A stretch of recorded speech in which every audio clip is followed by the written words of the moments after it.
Kuala Lumpur, seat of Malaya's central administration, is a prosperous, bustling city, unlike most other Asian capitals. It is a well-run, modern, clean city whose fanciful architectural styles vary from mosque-like office buildings to Victorian gingerbread buildings. Soldiers from England's Worcestershire Regiment crowd the sidewalks with people from every nation in the East. Here in the heart of the city, dominated by this memorial to empire builder Sir Frank Swettenham, life is as relaxed as one chooses to make it. Some of Kuala Lumpur's residents prefer to take things as they come.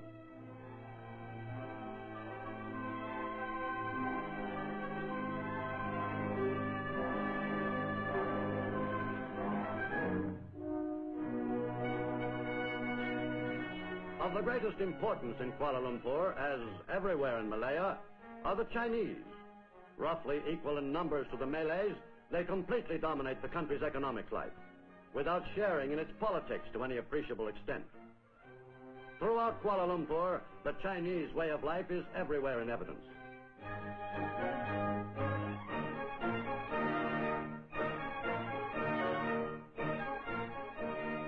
The Malay-Chinese conflict is the root of Malaya's problems today.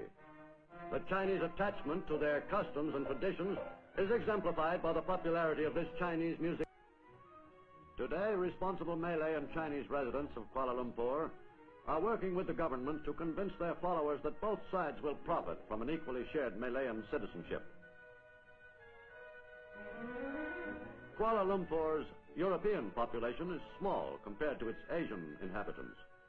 Estate managers in from the jungle for a brief visit know many of Kuala Lumpur's civil servants and government officials who form a small, tight group in this tropical outpost. One of the favorite meeting places for the capital's white residents is the Coliseum Bar. Here, Tony Hooper hopes to see a few friends and catch up on the news and gossip, especially the prospects for U.S. stockpiling of rubber, which would send the price of his rubber up once more. Inside the Coliseum, Hooper encounters Robert Lindsay, an officer in the government's information service.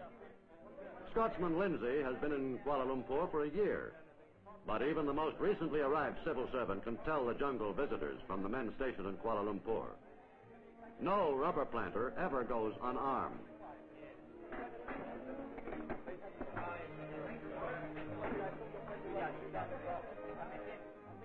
Lindsay plans to spend a few days at Fraser's Hill, a comfortable resort hotel 66 miles from Kuala Lumpur in the jungle.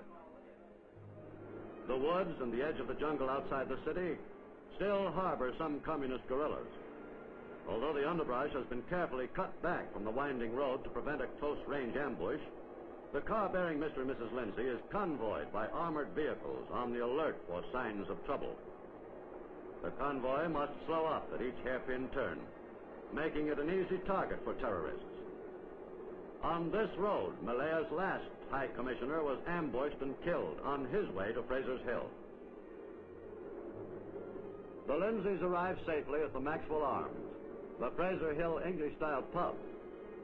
The entire club is in the middle of primitive jungle, undisturbed for centuries. Yet the pleasant cottages and well-kept golf course have the quiet suburban atmosphere of any American country club on a summer weekend.